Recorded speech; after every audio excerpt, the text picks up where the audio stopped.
on DC News Now. It's day 2 of the wreckage recovery efforts here on the Potomac River as crews right now working to recover the cockpit of that American Airlines passenger jet. And we do have a winter weather watch in effect for parts of the viewing area. That is for tomorrow's afternoon and tomorrow night. We'll talk about that coming up as well.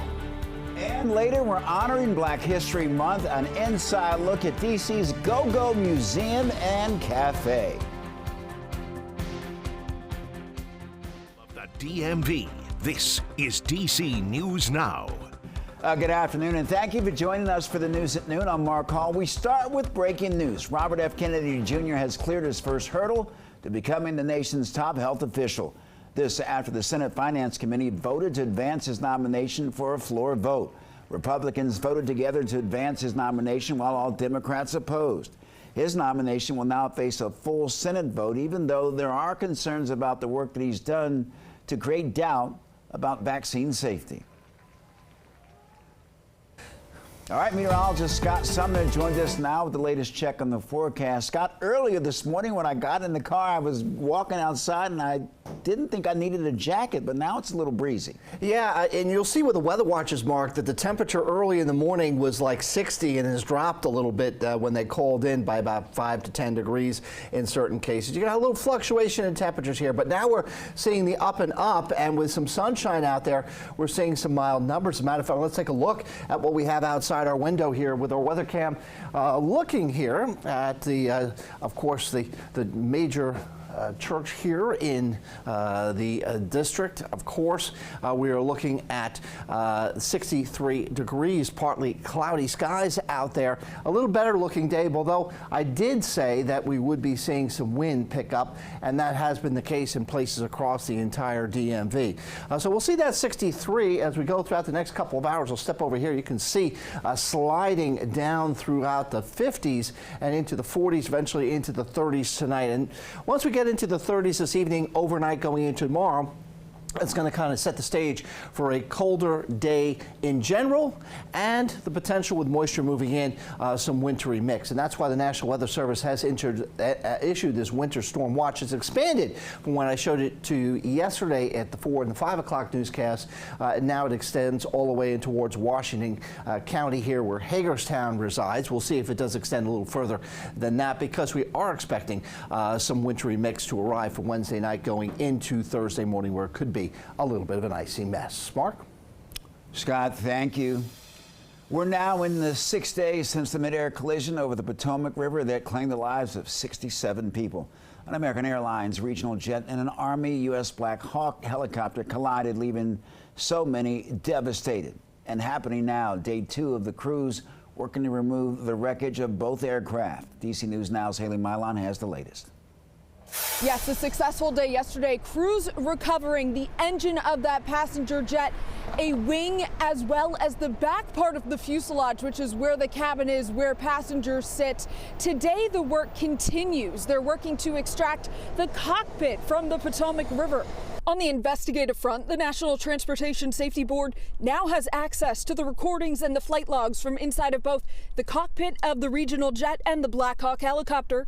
Investigators are building a timeline and syncing up the transmission audio to help determine what went wrong and led up to that mid-air collision. They also say they've interviewed all 5 people working in the air tower at the time. And on the hearts and minds of everyone, the recovery of the bodies of the victims. 67 lives lost. 55 sets of remains have been positively identified so far, and investigators say they have more that are being analyzed by the medical examiner's office for identification. We think we've got a great solid plan that we've executed on a number of occasions now successfully as far as a dignified recovery of those remains. And this part of the Potomac River remains closed to boaters as investigators do their work and work through this debris field. We'll have updates for you all day on DC News Now. For now, at Reagan National Airport, Haley Milon, back to you.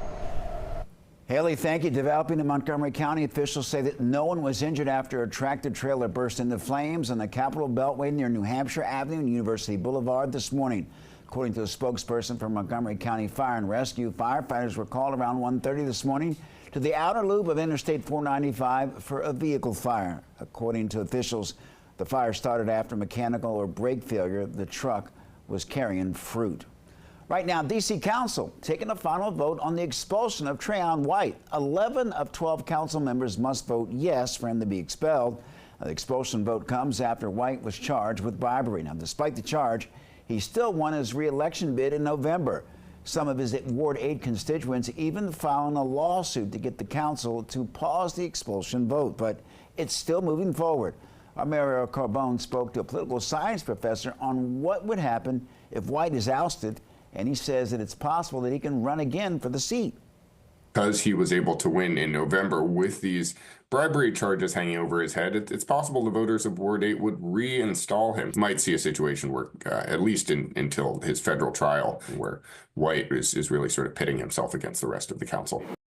If White is removed, that would trigger a special election for his seat. Well, happening today, ride-on buses in Montgomery County will offer free rides. It's in honor of the 112th birthday of civil rights icon Rosa Parks. Well, the day has been named Transit Equity Day, and these free rides will be offered on Ride-On Extra, Flash, and Flex buses. DC News Now is honoring Black History Month, and when you live in DC, the national monuments often serve as the landscape. But the soundtrack for the district is unmistakably go-go. The music is born, bred, and booming here. In DC News Now's Susan Tran has a sneak peek inside the new Go-Go Museum. It's a storefront on MLK Jr. Avenue in Anacostia. Step inside. Go-Go is the heartbeat and soul of our city. And you're instantly injected into the lifeblood of DC. Go-Go is hot. Go-Go is lively. This is the Go-Go Museum. Go-Go is the voice of our city. So what does it sound like? So Go-Go is a combination of music infused with African, Latino percussion, right? Call and response, jazz, hip hop, and just funk. Advocate and Go-Go promoter Ronald Moten is the founder. His friends call him Mo. I had 16 exhibits in my brain. At 3,000 square feet of indoor space. These are copies of Globe posters, which were infamous in the city. So this is the way to communicate where the party is before social media? Right, before social media. And they had hotlines, Go-Go hotlines, and everything. That you would call and be like, where's the party? Yeah, it'd just say it. It'd be like a recording. Mo had to use every inch of floor, ceiling, and walls. In the bathroom, this is Natalie's favorite, one of her favorite, is the Go-Go glossary. So every inch in here is used. All to tell a very complex story. The history of Go-Go is tied to the history of Washington, D.C. An orchestra of Black culture, art, economy, and activism, beginning with Chuck Brown,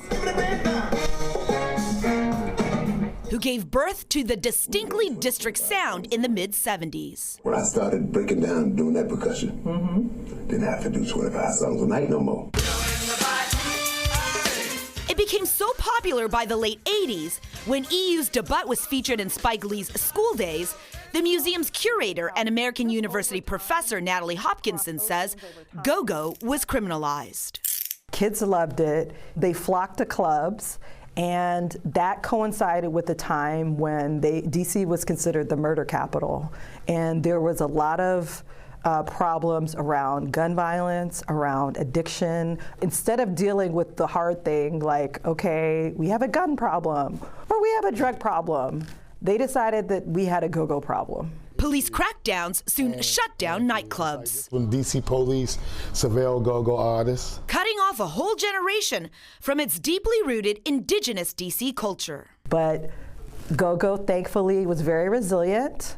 Had to go underground, had to really protect itself and fight to survive. I knew the only way that we can save it is with a museum. You touch it, and it comes up. A pipe dream flourished into a fully interactive space. You can tag our wall, and then you can send this upstairs to be printed on a t-shirt. From holograms with AI technology letting you chat with Big G. Hey, Big G, what's your favorite song? What's your favorite Go-Go song?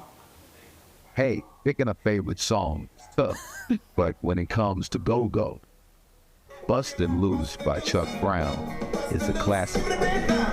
To an app-based walking tour. Talks about the Go-Go floats, that I started back in 2010 to encourage people to come to the MLK parade. There's a recording studio and stage, Sometimes we have artists and different people here with Dr. Hopkinson. plus hundreds of artifacts. This is the pen that Mayor Muriel Bowser used to sign the legislation making go-go the official music of Washington, D.C.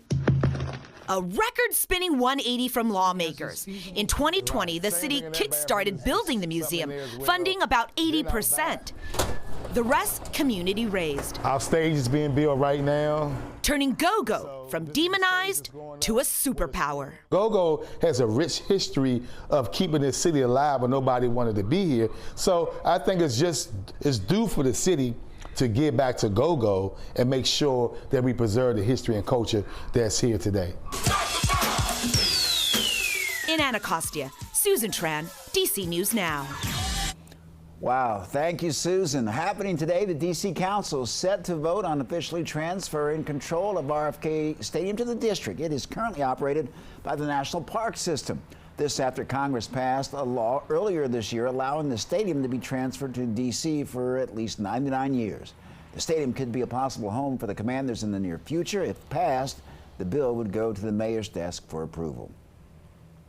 And coming up on DC News Now at noon, Super Bowl 59 is this Sunday. We're going inside the Superdome for a look at the work being done to prepare for kickoff. Plus, here's Scott Sumner. And if you could afford it, I would certainly head down there myself. Get away from that wintry mix that will be in here tomorrow in and around the Beltway and elsewhere. We'll talk about that and, of course, today's weather. That's all coming up in my full forecast.